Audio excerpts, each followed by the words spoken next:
Hi, my name is Lisa Ellis, and today I would like to show you pencil weave. This is one of my new favorites. It was introduced to the Male Artisans International League by Slager, and Kirk Nelson of Brilliant Twisted Skulls was kind enough to teach it to me, and I'm very excited to show it to you today. I love pencil because the pattern is so pretty and it's so easy to swirl your colors. It's also very adaptable. You can make pencil weave in almost any number of rows if you have the right size ring. I'm focusing on making jewelry, and I found that a 5-row pencil weave works the best. So let's get started. Let's talk about ring sizes and aspect ratios.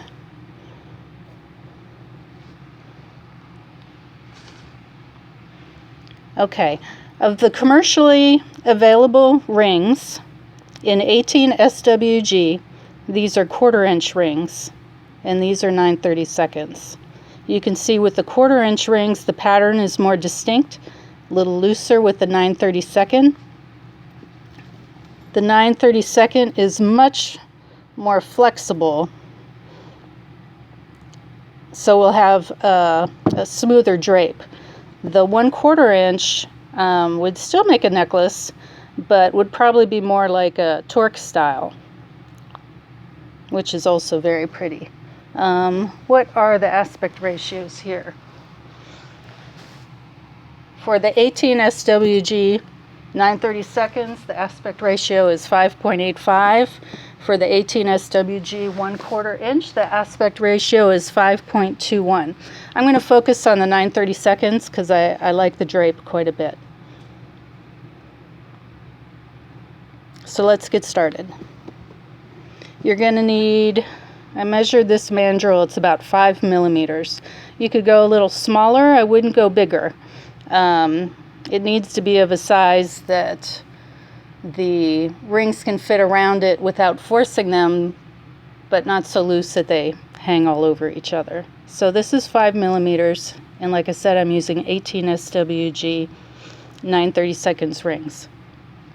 So to get started, we need our tape again. And as it's a 5-row pencil weave, start out by making a chain of 4 rings and attach one end to a head pin or a bent piece of wire, whatever you have available, but I've been using head pins. It's because we do not want this to fall off our mandrel, because as soon as it falls off our mandrel, we need to start all over again.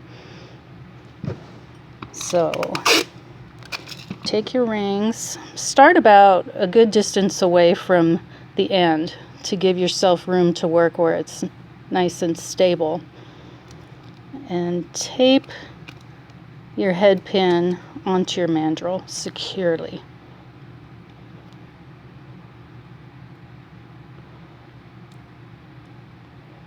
Okay, so now let's get started. We're going to go in an up-down pattern. So the head pin is ring 1. We're going to go up, down,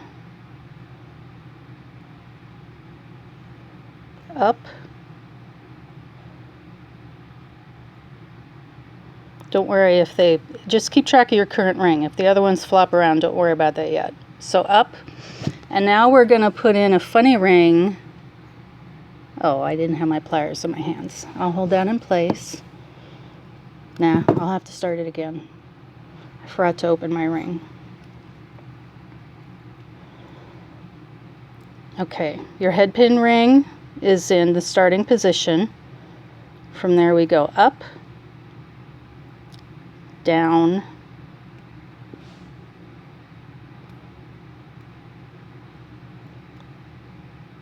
up, and ring number 5 is the funny one. Okay, here's ring number 1 is in neutral position. Ring number 4 is in an up position. This ring is going to be both down and up.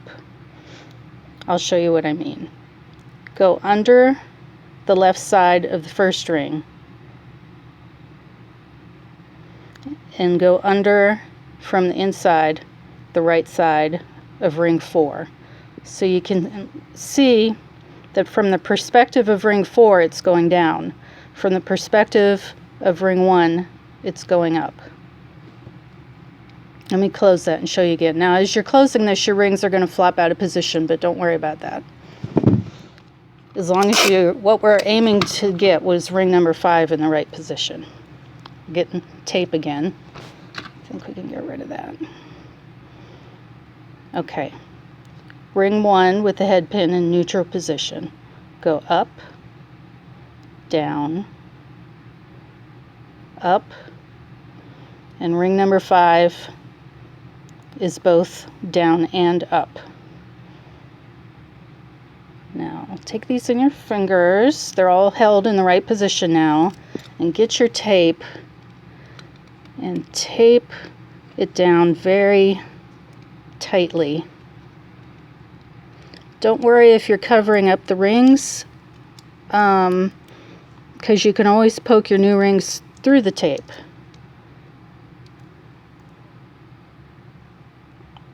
Okay, that is not enough tape. Take one more piece and tape the tape to the mandrel. We want to make sure this is not moving anywhere. So let's recap. My head pin, you can sort of see. That's ring number 1 in the neutral position, the starting position. Then we go up, down, up, and the ring that is both down and up. See? In your start, that's the wonky ring. All right. Now from here, we add 2 special rings.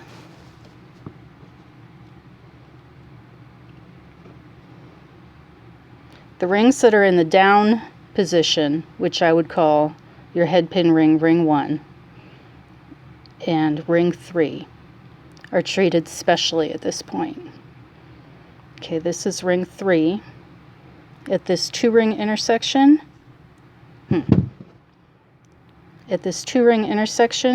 we want to go under and pick up both of these rings plus 1. We also want to grab that one.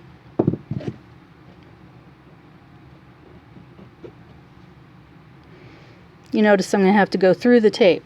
That's okay. It'll be a little sticky at the front, but we don't care. So I picked up that 2-ring intersection plus 1. Okay, let me tap my screen, see if it'll focus even better. Okay. 2 plus 1.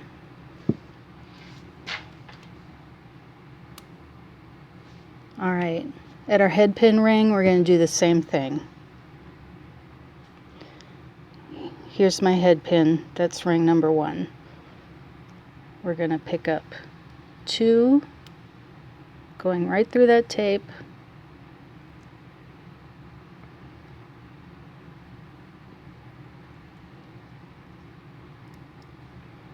I'm having to push that ring a little bit so I can get through there. There we go. 2 plus 1. We went through this 2-ring intersection to the upper right of the lower ring. And then, oh, I didn't close it. You can't tell. And then through this one. 2-ring intersection plus 1. 2-ring intersection plus 1. If you look at it from the end, it's hard to see right now. It's all crisscrossing crazily. Okay, that is the start. That's how we started. Every other ring from now on is going to be done the same. What we're looking for, and memorize this pattern, because at first your eyes are going to have trouble picking it out. But we're looking for a 3-ring intersection, like we have here. These 2 rings are intersecting with a 3rd. These two are intersecting to form an eye, and then a third.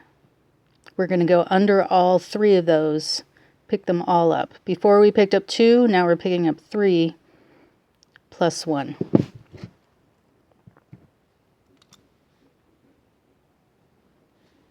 Okay. Punch through the tape if you need to. Going under the 3 plus 1. Can you see that?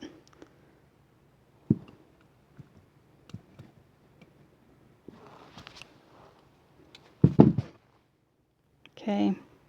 3-ring intersection. These two form an eye. This one also intersects.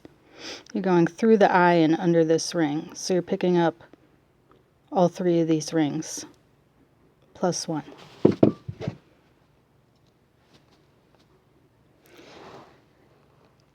Now you have to hunt and peck for, look at my closures, don't worry about those. You have to hunt and peck for the 3-ring intersection. Okay, if we do just a direct turn, we're going to find the 3-ring intersection, but no plus 1. So we skip that and keep rolling.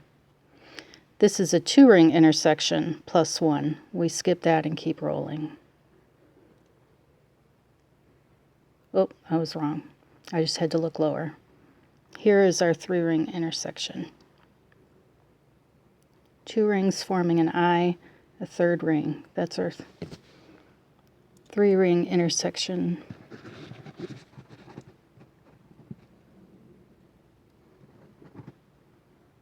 Right there. And the plus 1 is in place.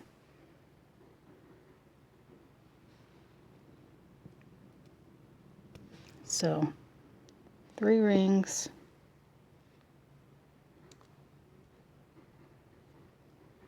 plus 1.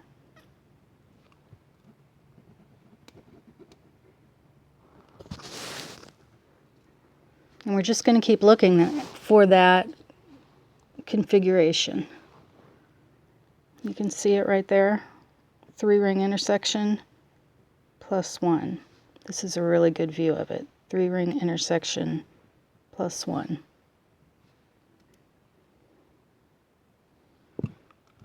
That's probably the best view so far. So we're just hunting and pecking for that configuration. Here it is again. 3-ring plus 1.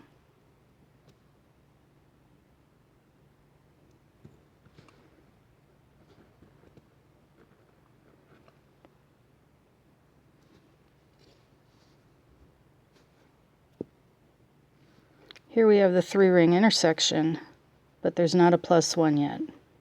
So just roll it forward. Here we have a 3-ring intersection, plus 1.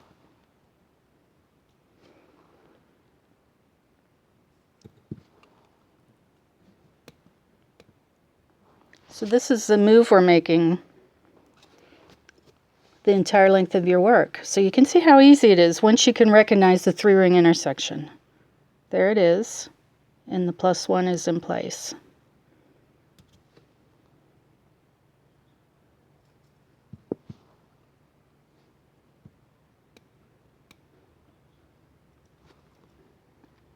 Three-ring intersection, the plus 1 is there.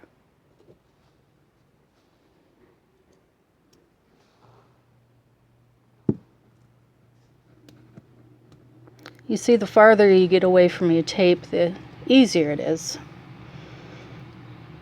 Here's your 3-ring intersection, but no plus 1, so keep going. 3-ring intersection, plus 1.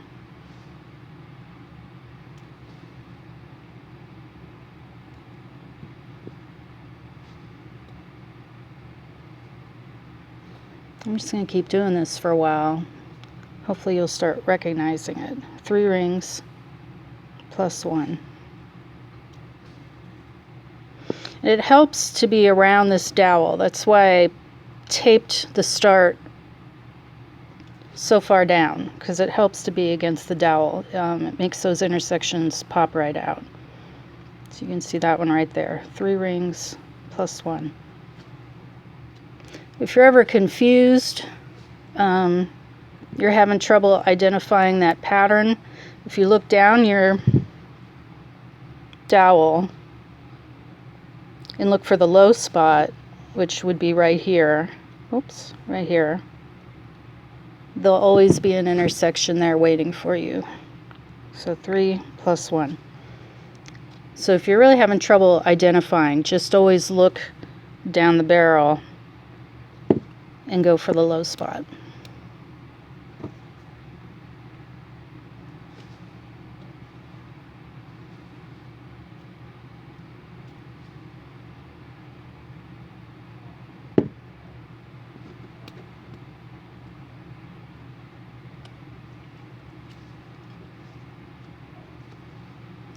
Okay, right now the low spot is over here, so there'll be an intersection waiting for me. 3 plus 1.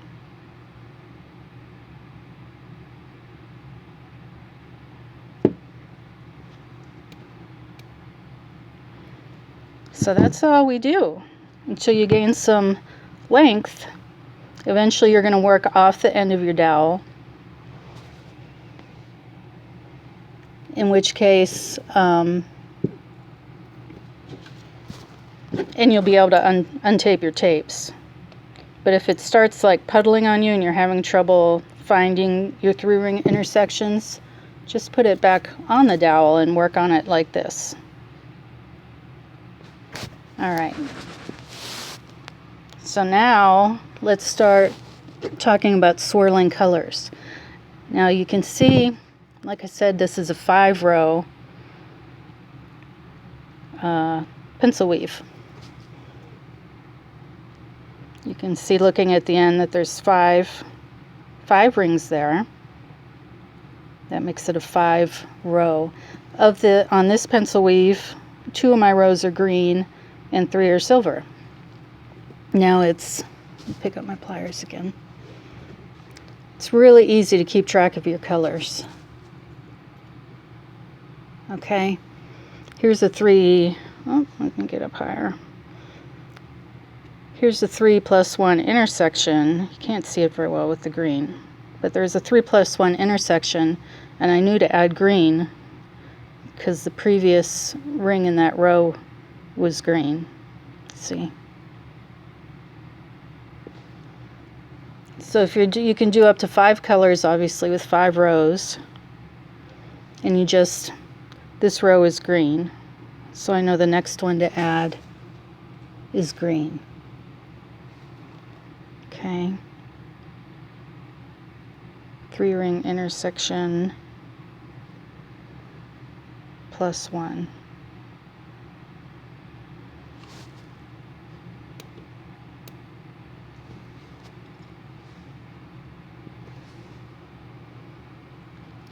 This row, the previous ring is silver, so when I go through my 3-ring plus 1, I'll be adding silver. And that's all you do. That's really all you do. It's a really fun weave to make. Let me show you how to troubleshoot. Let's say I didn't bring my cutters. Let's say I hate this ring, so I take it out. A lot of weaves this is hard to do. It's hard to figure out where it goes. So I'll grab my new one. I'll look for my 3 plus 1. See where I'm missing that ring. I'm missing a ring right here. Here's my 3 plus 1, and then I flip it around and I do 3 plus 1 again.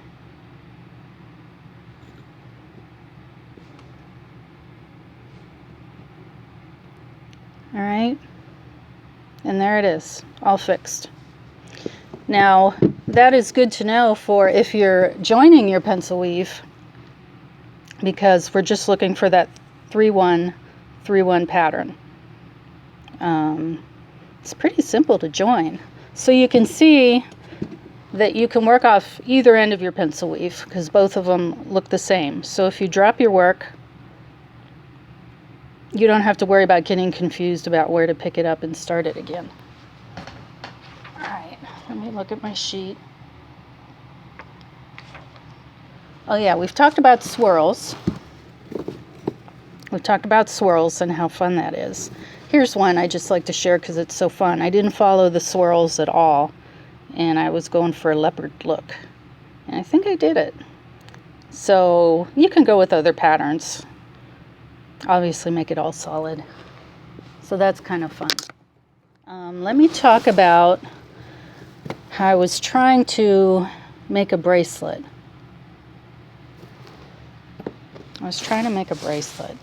So I dropped down to 20 AWG and came up with this beautiful result. This is 20 AWG 5/32 with an aspect ratio of 4.88. And this is my favorite. This is really my favorite of all the pencil weaves I've made. They spiral super pretty, but they're still not flexible enough to make a bracelet. They're too tight. I mean, yeah, they're too rigid. I did make this one is a band for my forearm, and it worked good for that, but not for a honest to goodness bracelet. But I found the solution. Where is it? I just temporarily lost it. Here it is. See, this one is bracelet size, and all I did was increase the AR. This one's 20 AWG 3/16 with a 5.85 aspect ratio. The pattern is a little looser, but you can still clearly see the pattern. It's still well developed. So those are my two recommendations. This one with the 20 AWG 5/32 makes a lovely, lovely, lovely necklace. 20 AWG 3/16, really awesome bracelet. I haven't worked this in colors yet because I don't have any of those rings, but I look forward to it. So I think that's all I've got to show you today. It was pretty fun. I'm glad you could hang out with me for a while. It really is easy once you get going. Just remember 3-ring intersection plus 1. The start, like we talked about, is really easy. It's a 5-row spiral. So we start at the head pin, neutral, up, down, up, in the ring that is both down and up. Remember at the low rings, 2 of them, we added the 2 plus 1,